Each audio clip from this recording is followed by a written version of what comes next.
Il est aussi question du conflit en Ukraine dans votre livre, Mohamed. Oui, je vous cite Nicolas Sarkozy, page 55. La France a tort de livrer des armes à flux continu à l'un des belligérants. Il est illusoire de penser que la Crimée russe, jusqu'en 1954, redevienne ukrainienne. Vous affirmez aussi que Vladimir Poutine a commis une faute historique avec ce conflit. Autre extrait sur Volodymyr Zelensky. Je suis lassé d'entendre les discours quotidiens et martiaux du président ukrainien donnant des leçons de morale à toutes les entreprises qui commercent avec la Russie. Dans le Figaro le 16 août, vous persistez et signez. Nous avons besoin de Vladimir Poutine et il a besoin de nous, avant d'ajouter que le président russe... on a besoin de la Russie. Hein, on a besoin de la Russie. D'ailleurs, le raccourci qui a été fait par le Figaro... Si vous citez exact. Nous avons besoin pas tout à fait la même chose d'avoir besoin de la Russie, besoin de Poutine. Avant d'ajouter que le président russe n'est pas irrationnel, des propos qui ont suscité des réactions d'une grande voix de la gauche, mais également au sein de votre famille politique, Nicolas Sarkozy. Ce qui m'a choqué, surpris d'abord, choqué ensuite, c'est qu'un ancien président de la République prenne une position diamétralement opposée à la position officielle de son pays, la France. Il faut soutenir l'Ukraine. Toute faiblesse vis-à-vis de la Russie, me semble, est une faute. Je ne partage donc pas l'analyse de Nicolas. C'est une faute pour vous? Je ne partage pas cette approche. Et Poutine est content. Samedi dernier, lors d'une rencontre avec des adolescents pour marquer la rentrée scolaire, Vladimir Poutine était interrogé sur votre livre et vos interviews. Une fois n'est pas coutume, depuis plusieurs années, le président russe s'accorde avec un dirigeant européen, en l'occurrence vous. Недавно бывший президент Франции Никола Саркози опубликовал статью, где говорит о будущем развитии мира. Я во многом с ним согласен. Une déclaration qui a à nouveau alimenté la colère de certains collectifs qui ont par la même occasion perturbé vos séances de dédicace, c'était lundi.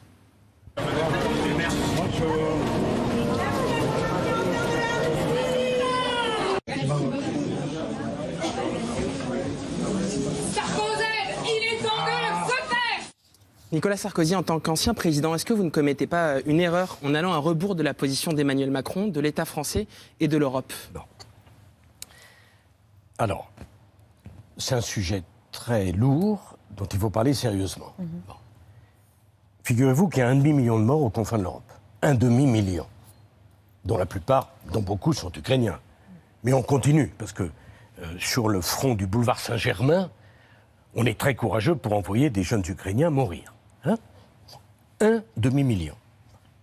Deuxièmement, sur Poutine, il y a beaucoup de gens qui parlent de lui, qui ne l'ont jamais rencontré. J'ai eu, je crois, peut-être 80 conversations avec lui, dont certaines extrêmement dures, puisque c'est moi et personne d'autre qui a été à Moscou pour le faire sortir de Géorgie alors qu'il avait envahi la Géorgie. Dont il n'est pas sorti. Excusez-moi. Encore aujourd'hui, l'Abkhazie et l'Ossétie sont toujours... Non, excusez-moi, la Géorgie est un pays libre.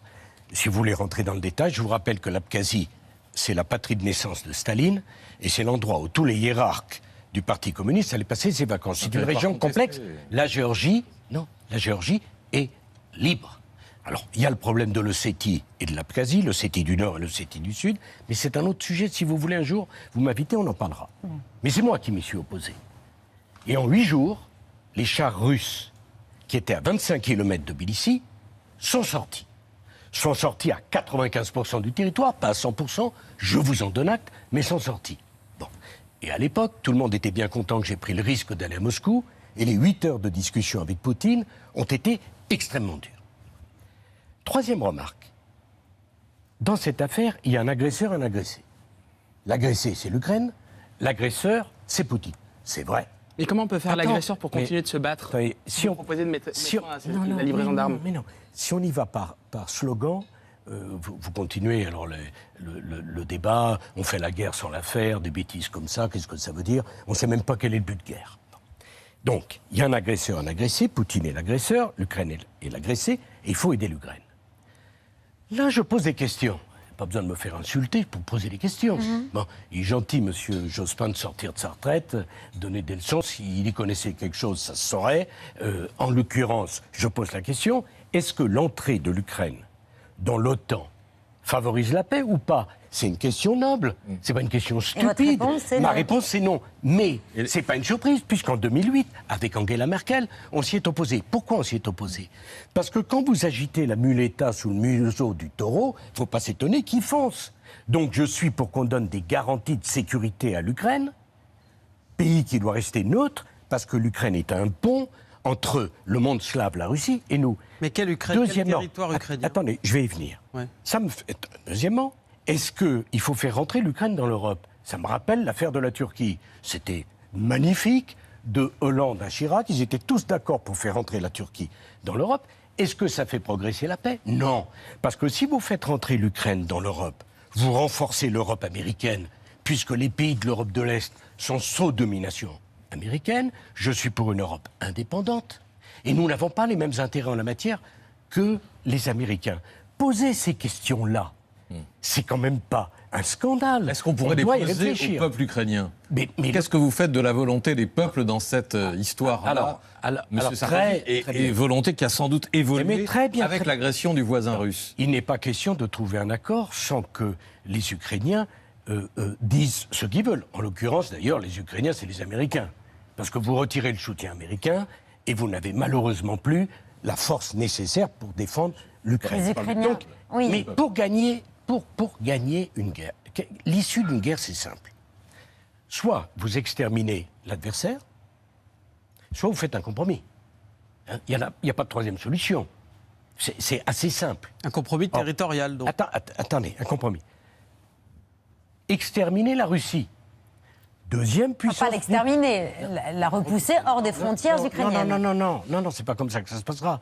Parce que pour eux, la Crimée, c'est russe, on peut en discuter jusqu'à plus soif. C'est pas comme ça que ça se passe, c'est la deuxième puissance nucléaire du monde. Si vous voulez qu'on danse au bout d'un volcan et qu'on déclenche une guerre nucléaire, tout simplement pour avoir une bonne image et dire on est généreux, on est courageux, sont naturellement courageux au Café du Flore, pas courageux d'aller au combat. Donc, soit il y a un nantissement, soit il y a un compromis. Le compromis, quel peut-il être? Excusez-moi, le premier à avoir parlé du compromis, c'est le président ukrainien, au début du conflit, qui lui-même a dit, non, faisons un référendum. Bon, l'affaire de l'OTAN, qui s'est opposé à l'entrée de l'Ukraine dans l'OTAN à la dernière réunion? C'est qui? C'est M. Biden. Je suis quand même pas le seul à penser ça. Pour que les choses soient claires, Nicolas Sarkozy, c'est des questions essentielles. Est-ce qu'il faut que la France cesse de livrer des armes à l'Ukraine? Non. Je pense que la France doit être aux côtés de l'Ukraine, mais que la France a une voix singulière. La France n'a pas à s'aligner sur les intérêts américains. Et permettez-moi de vous dire, pour conclure, il y a deux vainqueurs dans ce conflit. Il y a les Chinois, qui voient tous les BRICS se ranger derrière eux. Il y a les Américains, qui vendent leurs armes. Donc, prix d'énergie, quand le prix d'énergie augmente, c'est le prix du gaz de schiste chez eux qui devient rentable. Et sur les céréales, c'est eux qui les vendent au monde entier. Donc, l'intuition première du président Macron de maintenir le dialogue était la bonne. Était la bonne. Mais après, juste un mot. On peut ne pas être d'accord avec moi. D'autres sujets à vous soumettre. Mais je sais bien, c'est gentil, mais je peux revenir demain si vous voulez m'inviter. Mais c'est des sujets sérieux. On doit les traiter à fond. On doit avoir ce débat.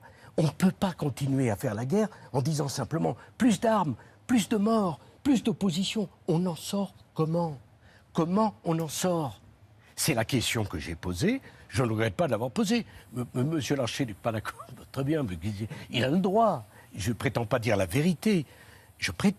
J'affirme que c'est un débat sérieux qui devrait être mené au bout. Et que défendre l'Ukraine et son indépendance et son intégrité territoriale, c'est proposer une solution qui ne soit pas plus de morts et l'extermination d'un des deux belligérants.